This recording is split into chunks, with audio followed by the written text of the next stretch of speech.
Selamat pagi, siang, sore, dan malam Bapak Ibu Dewan Penguji.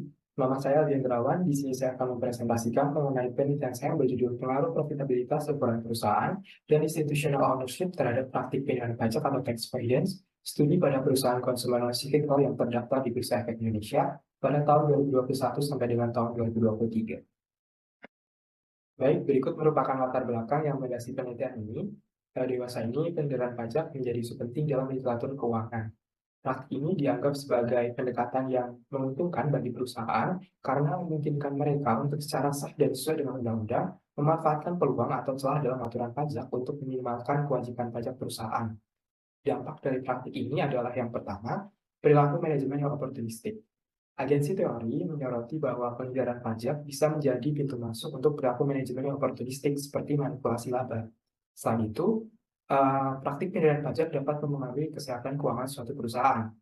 Yang ketiga adalah pengejaran pajak memiliki dampak yang signifikan terhadap kebijakan fiskal suatu negara. Secara khusus, perusahaan yang menggunakan metode pengejaran pajak memiliki kemungkinan untuk mengurangi kontribusi pajak mereka terhadap pendapatan pajak. Akibatnya, hal ini dapat mengurangi kemampuan pemerintah untuk menyediakan layanan publik dan juga pembangunan infrastruktur yang dibutuhkan oleh masyarakat. Baik, menurut pernyataan Sri Mulyani Indrawati selaku Menteri Keuangan mengungkapkan pendapatan yang diterima oleh negara dari sektor pajak telah mencapai jumlah yang signifikan, yaitu sebesar Rp1.109,1 triliun hingga akhir bulan Juli tahun 2023. Dengan jumlah yang cukup besar ini, menjadikan pajak mengambil andil yang besar juga dalam sumber pendapatan negara. Baik, pada prinsipnya, perusahaan cenderung enggan membayar pajak karena pajak akan mengurangi keuntungan mereka dan dapat mempengaruhi kinerja keuangan secara keseluruhan. Namun, meskipun demikian, perusahaan tidak memiliki pilihan selain mematuhi kewajiban pajak yang ditetapkan oleh pemerintah. Jika perusahaan tidak mematuhi kewajiban pajak, mereka dapat menghadapi sanksi hukum yang serius seperti denda, penuntutan, atau risiko reputasi. Oleh karena itu, walaupun perusahaan tidak menginginkannya, perusahaan harus mematuhi aturan perpajakan untuk menjaga kelangsungan bisnis mereka dan juga mematuhi hukum yang berlaku. Dalam kondisi semacam ini, perusahaan biasanya memilih untuk melakukan pengendalian pajak. Baik, selanjutnya kita dapat melihat ke belakang bahwa terdapat praktik pengendalian pajak pada perusahaan sektor konsumer non-cyclical di Indonesia. Yang pertama yaitu PT Indofood Sukses Makmur menerapkan strategi penjarahan pajak dengan membentuk perusahaan baru dan mengalihkan aset utang serta modalnya ke anak perusahaan yaitu PT Indofood CBP Sukses Makmur. Nah, strategi ini menghasilkan pengurangan pembayaran pajak sebesar 1,3 miliar rupiah. Selanjutnya, pada tahun 2015, Nestle Indonesia terlibat dalam praktik penjualan pajak. Nah, perusahaan ini menggunakan kebijakan yang disebut sebagai transfer pricing. Dalam kasus ini, Nestle mungkin telah menetapkan harga transfer yang lebih rendah untuk produk atau layanan yang diperdagangkan dalam entitas dalam grup, yang pada gilirannya akan mengurangi pendapatan yang dilaporkan di Indonesia dan mengakibatkan penurunan beban pajak sebesar 800 miliar rupiah. Baik, perumusan masalah dalam penelitian ini merupakan alasan dari pemilihan tiga variabel dalam pengaruhnya terhadap pengendalian pajak. Untuk variabel yang pertama yaitu profitabilitas, terdapat penelitian Widya Stuti dan rekan yang menekankan untuk menambah variabel independen, kecuali yang sudah digunakan dalam penelitiannya, yaitu profitabilitas, leverage, corporate governance, dan intensitas modal. Selanjutnya untuk penelitian dari Paraswati dan Purwaningsih masih terbatas karena banyak perusahaan dalam penelitian ini, yaitu properti dan real estate, yang tidak menghasilkan keuntungan selama periode penelitian. Untuk variabel yang kedua yaitu ukuran perusahaan, hasil penelitian oleh Paraswati dan Purwaningsih serta Cahyanti dan rekan ini menunjukkan bahwa meskipun ukuran perusahaan dapat dikaitkan dengan kompleksitas transaksi, ini tidak selalu bahwa berarti perusahaan dengan ukuran yang besar pasti melakukan tindak penjarahan pajak. Lalu untuk variabel yang ketiga yaitu institutional ownership, telah dilakukan penelitian oleh Dasani dan Sukarta yang menemukan bahwa praktik penjarahan pajak berkorelasi negatif dengan kepemilikan institusional. Dalam penelitian tersebut, diharapkan variabel institutional ownership dapat digantikan atau ditambahkan dengan variabel lain. Selanjutnya, penelitian oleh Jamei, pemilik institusional tidak melakukan pengawasan yang memadai di sini, karena diindikasikan sebagian besar pemilik institusional di Iran adalah perusahaan dan lembaga pemerintah. Baik, selanjutnya adalah pertanyaan dan tujuan penelitian. Secara umum, penelitian ini bertujuan untuk yang pertama, mengetahui bagaimana profitabilitas memengaruhi praktik penjarahan pajak dalam perusahaan sektor konsumen non-cyclical di Indonesia. Yang kedua adalah untuk mengetahui bagaimana pengaruh ukuran perusahaan terhadap praktik penghindaran pajak dalam perusahaan sektor konsumen cyclical di Indonesia. Dan yang ketiga, untuk mengetahui apakah tingkat institutional ownership mempengaruhi tingkat strategi penghindaran pajak yang digunakan oleh perusahaan sektor konsumen cyclical di Indonesia. Baik, manfaat penelitian ini yang pertama bagi regulator adalah untuk memberikan masukan bagi pemangku kepentingan seperti pemerintah, otoritas pajak, dan juga investor dalam merumuskan kebijakan dan regulasi yang terkait dengan profitabilitas, ukuran perusahaan, institutional ownership, dan praktik penghindaran pajak. Sedangkan bagi akademisi, manfaat penelitian ini adalah untuk meningkatkan wawasan dan bukti untuk penelitian lanjutan yang serupa dengan penelitian ini. Manfaat penelitian ini bagi praktisi adalah untuk memahami interaksi antara profitabilitas, ukuran perusahaan, institutional ownership, dan penghindaran pajak yang dapat membantu dalam pengambilan keputusan strategis untuk meningkatkan kepatuhan terhadap peraturan pajak yang nantinya berakhir pada kontribusi terhadap peraturan. Baik, teori yang digunakan dalam penelitian ini adalah teori keagenan atau agensi teori. Teori keagenan ini membahas mengenai insentif dan kontrak dapat dirancang untuk mendorong individu mencapai tujuan mereka. Dalam teori ini, terdapat pihak yang diberi wewenang untuk mengambil keputusan yang disebut sebagai agen, dan juga pihak yang memiliki otoritas atau prinsipal. Teori ini juga menunjukkan apa yang disebut sebagai hubungan agensi, yaitu ketika prinsipal memberikan agen wewenang untuk menyediakan layanan dan juga membuat suatu keputusan. Perbedaan kepentingan atau preferensi antara agen dan prinsipal merupakan aspek utama dalam teori ini, dan teori keagenan berpendapat bahwa individu cenderung untuk bertindak sesuai dengan kepentingan pribadi mereka. Selanjutnya, hipotesis yang dikembangkan dalam penelitian ini adalah hipotesis 1, profitabilitas memiliki pengaruh positif signifikan terhadap penghindaran pajak. Untuk hipotesis kedua, ukuran perusahaan berpengaruh positif signifikan terhadap penghindaran pajak. Dan hipotesis 3, institutional ownership berpengaruh negatif signifikan terhadap penghindaran pajak. Dalam penelitian ini, variabel yang digunakan adalah effective tax rate, return on asset, ukuran perusahaan, dan juga institutional ownership. Penelitian ini menggunakan metode regresi linear berganda karena terdapat lebih dari satu variabel independen yang diuji. Industri yang dicakup dalam penelitian ini adalah perusahaan konsumen non-cyclical yang terdaftar di Bursa Efek Indonesia dengan periode tahun dari tahun 2021 sampai tahun 2023. Dari jumlah perusahaan sektor konsumen non-cyclical yang terdaftar di Bursa Efek Indonesia, yaitu sebesar 128 perusahaan, diambil sampel penelitian sebesar 111 data, dan seluruh data yang diambil merupakan data sekunder yang berasal dari laporan tahunan perusahaan. Proses analisis data dalam penelitian ini mencakup beberapa langkah, yaitu uji asumsi klasik dan juga pengujian hipotesis. Menurut Ghazali, bahwa uji asumsi klasik yang perlu dilakukan sebagai syarat terpenuhinya regresi berganda yang valid adalah uji normalitas, uji multikolenialitas, uji heteroskodastisitas, dan juga uji autokorelasi. Setelah dilakukannya uji asumsi klasik, maka selanjutnya adalah pengujian hipotesis yang berupa uji koefisien determinasi atau R-square, dan juga uji statistik F, dan terakhir adalah uji T. Baik, berikut merupakan statistik deskriptif yang membuat gambaran umum dalam data penelitian. Di sebelah kiri merupakan statistik deskriptif sebelum dilakukan transformasi Cochran-Orcad. Dan yang sebelah kanan merupakan statistik deskriptif setelah dilakukannya metode Cochran-Orcad karena adanya masalah autokorelasi.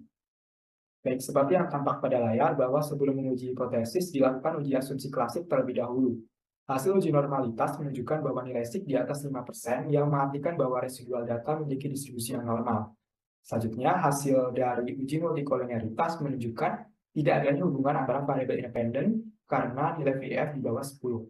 Selanjutnya, untuk menilai heteroskodastisitas, dilakukan uji Gleiser dan juga scatter plot, yang menunjukkan bahwa tidak adanya heteroskodastisitas karena nilai SIG di atas 0,05 dalam uji Gleiser. Dan juga dalam scatter plot, data tersebut tidak membentuk pola tertentu dan juga tersebar, sehingga tidak adanya gejala heteroskodastisitas. Selanjutnya adalah uji autokorelasi.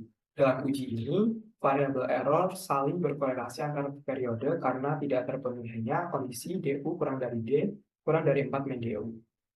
Menurut Ghazali, jika terdapat gejala autokorelasi, maka salah satu cara untuk menanganinya adalah dengan menggunakan metode Cochran-Orcad. Nah, di sini ditunjukkan setelah menggunakan metode Cochran-Orcad, maka uji autokorelasi terpenuhi dengan kondisi DU kurang dari D kurang dari 4 min DU. Selanjutnya, yang sebelah kanan adalah model regresi yang digunakan dalam penelitian ini, yaitu adalah WTR sama dengan 25,812 dikurangi 0,185 ROA dikurangi 0,315 SARS ditambah 0,012 INS dan ditambah juga error. Baik, setelah uji asumsi klasik dilakukan, maka yang selanjutnya adalah pengujian hipotesis untuk melihat pengaruh variabel independen terhadap variabel dependen. Pertama adalah uji koefisien determinasi. Dalam penelitian ini menggunakan nilai adjusted R-square.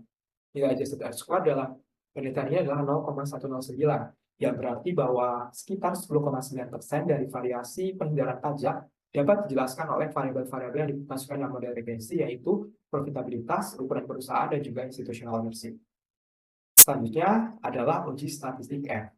Hasil penelitian ini menunjukkan nilai signifikansi dalam uji F adalah 0,002 yang kurang dari 0,05, yang berarti bahwa variabel independen memiliki pengaruh signifikan secara kolektif terhadap variabel dependen. Yang selanjutnya adalah uji T. Variabel profitabilitas memiliki nilai signifikansi kurang dari 0,05, yaitu kurang dari 0,001, yang berarti terdapat pengaruh signifikan antara profitabilitas dengan penghindaran pajak. Selanjutnya adalah variabel ukuran perusahaan memiliki nilai signifikansi lebih dari 0,05, yaitu 0,08, yang menunjukkan bahwa ukuran perusahaan tidak memiliki dampak yang signifikan terhadap penghindaran pajak. Variabel yang terakhir yaitu institutional ownership menunjukkan nilai signifikansi yang lebih besar dari 0,05, yaitu sebesar 0,137. Ini berarti bahwa institutional ownership tidak memiliki pengaruh signifikan terhadap penghindaran pajak. Baik, dengan demikian dapat disimpulkan bahwa hipotesis 1 ditolak karena hubungan profitabilitas dan penghindaran pajak negatif, H2 ditolak karena tidak adanya pengaruh ukuran perusahaan dengan penghindaran pajak, dan H3 ditolak karena institutional ownership juga tidak berpengaruh signifikan terhadap penghindaran pajak. Baik, berikut merupakan pembahasan tambahan atas hipotesis berikut. Yang pertama adalah hipotesis 1 berkaitan dengan profitabilitas. Menurut penelitian yang dilakukan oleh Ariska Fahru dan Kusuma, perusahaan dengan tingkat profitabilitas yang tinggi memiliki kecenderungan untuk melakukan penyelesaian pajak yang lebih matang, sehingga cenderung tidak melakukan penghindaran pajak. Selain itu, terdapat penelitian dari Sugita yang menyatakan bahwa perusahaan tidak melakukan penghindaran pajak karena mempertimbangkan reputasi dan juga visibilitas yang lebih tinggi. Hipotesis kedua ditolak, yaitu berkaitan dengan ukuran perusahaan, karena perusahaan besar dengan aset yang cenderung lebih stabil ini mampu menghasilkan keuntungan. Dan entitas besar dan entitas kecil akan tetap memiliki status wajib pajak yang sama jika entitas tersebut dapat mengumpulkan pendapatan yang dikategorikan sebagai objek pajak. Baik, untuk hipotesis ketiga yaitu berkaitan dengan institutional ownership ini ditolak dan dapat dijelaskan oleh penelitian yang telah dilakukan sebelumnya, yaitu yang pertama penelitian Benjamin menemukan bahwa tidak adanya korelasi yang signifikan antara penghindaran pajak dan juga institutional ownership. Hal ini disebabkan karena sebagian besar pemilik institusi di Iran adalah perusahaan dan juga lembaga pemerintah. Sehingga pengawasan dari pemilik institusional ini masih kurang memadai. Selanjutnya, pendapat ini juga didukung oleh penelitian dari Christianus Miller dan Fahmi yang menyatakan bahwa pemegang saham institusional itu tidak selalu memiliki kontrol efektif atas praktik manajemen dan juga kurang efektif dalam mengawasi perilaku manajemen oportunistik dalam penghindaran pajak. Baik, kesimpulan dari penelitian ini adalah bahwa hasil penelitian yang telah dilakukan menunjukkan profitabilitas memiliki pengaruh negatif terhadap penghindaran pajak. Ukuran perusahaan tidak memiliki pengaruh pada praktik penghindaran pajak, serta temuan penelitian ini tidak mendukung hipotesis ketiga yang mana menunjukkan bahwa institutional ownership tidak mempengaruhi penghindaran pajak.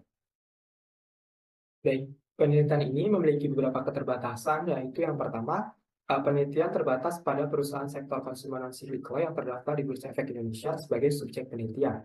Oleh karena itu, hasil temuan dalam penelitian ini mungkin tidak sepenuhnya berlaku sebagai acuan untuk penelitian serupa pada perusahaan di sektor-sektor lain. Yang kedua adalah penelitian dilakukan dengan periode waktu yang singkat, yaitu dari tahun 2021 sampai dengan tahun 2023, sehingga jumlah observasi yang tersedia terbatas. Yang ketiga, penelitian ini belum mempertimbangkan variabel lain yang dapat menjelaskan proporsi informasi yang lebih besar pada variabel yang diteliti. Untuk penelitian selanjutnya, beberapa saran yang dapat diusulkan meliputi yang pertama, penelitian berikutnya dapat mempertimbangkan untuk menambah variabel lain untuk dapat mengkaji lebih dalam hubungan antar variabel yang dapat mempengaruhi penghindaran pajak.